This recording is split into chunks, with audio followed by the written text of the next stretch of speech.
हरे कृष्णा, राधे राधे। हम सब श्री कृष्ण चरितामृत श्रवण कर रहे हैं। आज का प्रसंग है श्री कृष्ण का स्वधाम गमन। उत्तर श्री कृष्ण चरितामृत 95। नभ में विमान छा गए थे। देवता समस्त अपने अपने विमानों में बैठकर आ गए थे।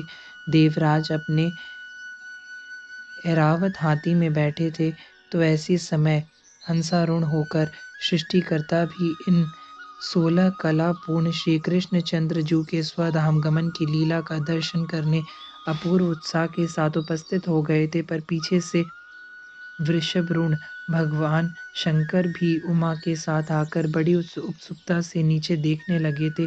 यह स्वधाम कैसे जाएंगे पूर्ण पुरुषोत्तम, क्योंकि इनका वपु कोई पंच तत्व से निर्मित तो है नहीं, न इनका वपु स्थूल और सूक्ष्म है, इसलिए इनका देह छूटेगा और चेतन रूप धाम में जाएगा।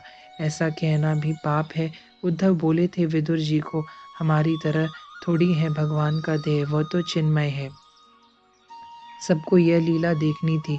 तभी गंधर्वों ने नाना प्रकार के वाद बजाने शुरू कर दिए। अप्सराएं नृत्य कर रही थी। ऋषियों ने मंत्रों का सस्वर गान आरंभ कर दिया था। अन्य वरुण, कुबेर आदि ने पुष्प बरसाना प्रारंभ कर दिया था। नारद जी वीणा लेकर भगवान श्री कृष्ण के लीला का गान कर रहे थे।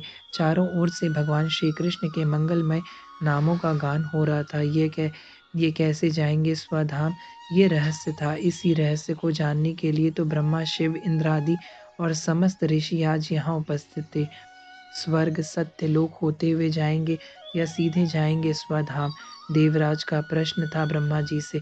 किंतु ब्रह्मा जी इन्होंने मोहित कर दिया था वृंदावन में, इसलिए यह कुछ बोल न सके थे। भगवान शंकर का कहना था, स्वधाम कहाँ, क्या बैकुंठ, क्या गोलोक, क्या कुंज, क्या निकुंज। इसका भी उत्तर किसी के पास नहीं था। सामान्य देवों का कहना था कि अगर स्वर्ग से होकर जाएंगे तो हम भी भगवान का स्वागत करेंगे। इन देवों की बात सुनकर ब्रह्मा हंसे थे। तभी दिव्य प्रकाश छा गया था पृथ्वी में। इतना तेज कैसे? सब लोग इकट्ठ पृथ्वी में ही देख रहे थे। वह चिन्मय वपु, वह चैतन्य जो 16 कलाओं से एक साथ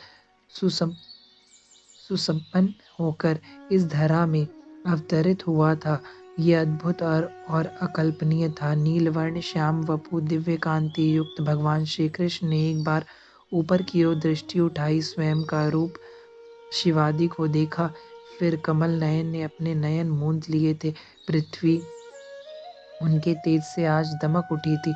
नभ से बराबर पुष्प बरस रहे थे। जय जय की ध्वनि से दशों दिशाएं गूंज रही थी। वह सुंदर श्याम अब नेत्रों को खोले मुस्कुराते हुए अपनी प्रिया पृथ्वी से ऊपर उड़ चले थे।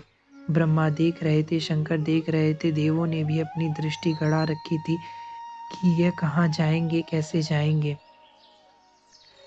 पर ये क्या, कुछ देरी तक तो भगवान श्री कृष्ण दिखाई दिए, किंतु एकाएक वो अंतर ध्यान हो गए, जैसे नभ में बिजली चमकती है और गायब हो जाती है। वह कहाँ जाती है, कहाँ से आई थी, किसे पता चलता है। भगवान श्री कृष्ण ऐसे ही अंतर ध्यान हो गए। रहस्यमय रहस्य ही रह रहा।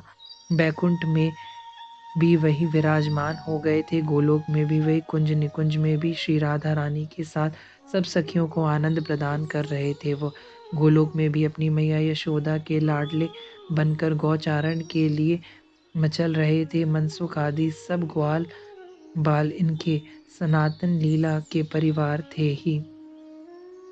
बैकुंठ में लक्ष्मी रुक्मणी ही तो थी। इनके पार्षद समस्त द्वारिका के लोग बैकुंठ में ही पहुंच गए थे। शिव, ब्रह्मा आदि ने देवों को समझाते हुए उनको अनेक लोकों में भेज दिया था।